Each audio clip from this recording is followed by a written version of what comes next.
All right, Marc Morano is in his car driving to the airport. He agreed to stay with us for the last 5 minutes of this segment. ClimateDepot.com is what he runs. I wanted to talk to him about Lord Monckton saying prosecute the climate criminals, Senator Inhofe, who he worked for, calling for an investigation. But how do we get an investigation of the same people that run the system? But first, here is Von Rumpe, the new head of the empowered EU, calling for global governance through the Copenhagen tax. Here it is.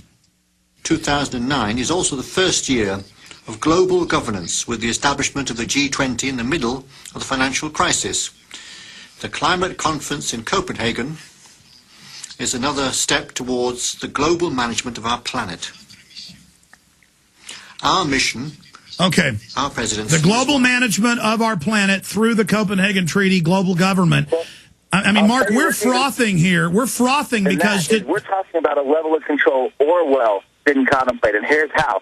German climate advisor proposing a CO2 budget for every man, woman, and child on the planet. International organization, i.e. global governance, would monitor every individual on the planet. This is why Nancy Pelosi went to China and said, we need a complete inventory on every aspect of our lives. This is what's in their mind. This is the end game. It's about arrogant bean counter social engineers in Washington and in Brussels trying to engineer human behavior. This is why Václav Klaus has said what he calls ambitious environmentalism is the greatest threat to human freedom since the fall of communism. And if you talk about UK's got the same thing, these CO2 ration cards, where the government's going to monitor your car travel, your energy bills, your airline travel, your thermostats in your home. This is, again, Oregon wants very much, this is the big issue. Taxes everyone's used to paying. They're not used to having the ultimate eco-nanny state. I mean, it's so over the top that they're this criminal, they're liars consciously, they're nothing but piratical thieves. In closing, what do you think about the criminal investigations being called for by Lord Monckton and many others? Well, just one note. Everything I just told you are almost direct quotes and exact policies of what they're prescribing. It's not my interpretation. This is what people don't believe you when you tell them this stuff. I go to Climate Depot, I have all this stuff in chapter, verse. We must stop them. Yes, it's all true. We must stop them. Senator Inhofe, who I had the pleasure to work for, he in 2003 became the chairman of the Environment Committee. He came out against this. He went after the United Nations and went through all the obvious problems they had in terms of that, and he knew it was a political. The name is called the Intergovernmental Panel. Anyone who doesn't think it's political has no clue about the English language or words. They give it away right there. Inhofe is calling for an investigation into this in the Senate. I believe the House members come out this morning and call for an investigation. In the UK, former Chancellor Lord Lawson is calling for an investigation. Lord Monckton, the former advisor to Margaret Thatcher, is now calling for an investigation. We have open comparison to Bernie Madoff here. In terms of Lord Monckton, he's actually said bluntly, they are criminals. And he said fraud is what we know it to be. This is what's happening around the world. And guess what? To my knowledge, ABC, NBC, CBS News, this is not even a story. No, this just broke. Mark, this just broke. BBC was sent these emails 5 weeks before and refused to cover them. The hackers sent it to them first, and they covered up evidence of a crime. We cover it all in my film, Fall the Republic, on DVD at Infowars.com. The entire climate scam. Go to ClimateDepot.com to find out more, Infowars.com, PrisonPlanet.com. Do you expect this to result in criminal investigations? Well, here's the deal. Whoever did this, it sounds like they broke the law. They should face criminal investigation. Any No, I mean criminal investigation of Al Gore and these people. Well, hold on. Whoever the person who released this should face whatever they need to. At the same time, we should then have a ticker tape parade for them in New York City for what they did in the service of science by exposing this. The emperor has no clothes. And Al Gore and the United Nations now will forevermore be tainted, tarnished, and now we know what they say behind the scenes. Mark and I were just ranting and frothing because I know the feeling. There's so much documentation, so much evidence of fraud, so much proof. And you're like, look.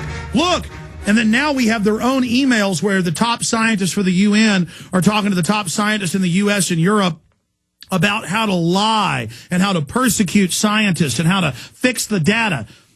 And in these documents that were released are the computer code of the weather models, with the computer programmers explaining to people that may be working on it later, look, this whole thing's a fraud. You got to run all sorts of scams to flip the data. We have videos of the code where it's all described by computer programmers online with the emails, with the code. I mean, this whole thing is red-handed. It's like catching a killer. It's like a murderer shooting somebody at a sports stadium in front of 100,000 people. I mean, they have been caught. It'd be like if a husband choked his wife to death on national television. There's no doubt he did it. There's no doubt they're caught. And Tim Ball, who, by the way, is in my film Fall the Republican, did an incredible job. Was a top climatologist early on, didn't have a political axe, got persecuted.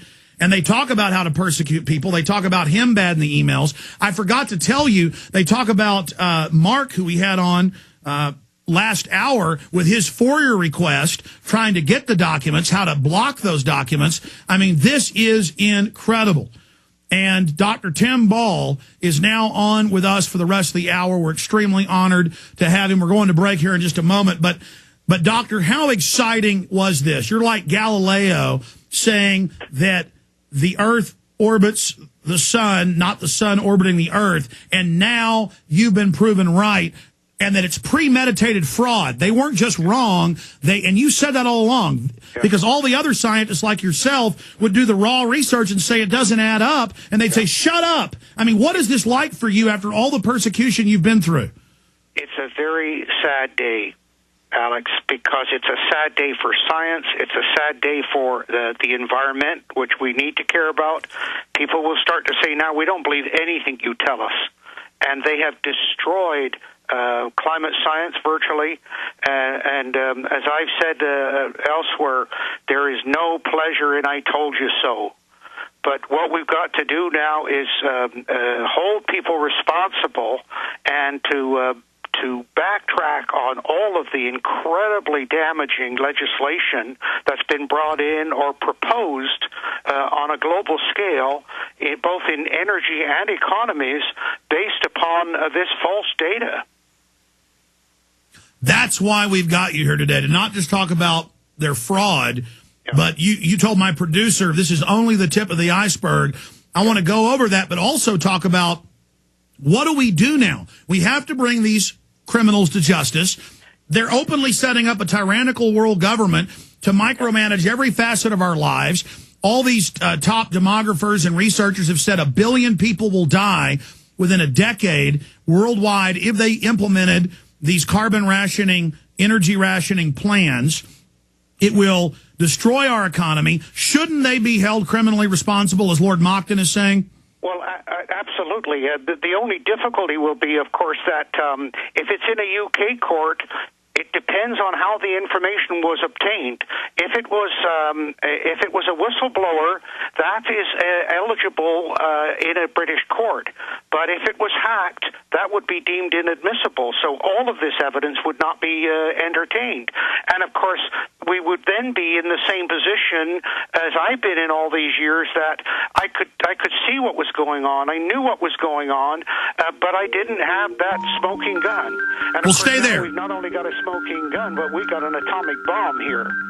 I agree. That's how I likened it to, as an ICBM of truth yesterday. Yeah. But the issue is, they screwed up and admitted it was their emails to the Associated Press. They said, yeah, those are our emails. Yeah. And they said, oh, but they're taken out of context, so they should still be admissible. The police need to raid those facilities and get the actual hard drives. We know that'll be admissible, but you know they're in there erasing it all right now. Have you ever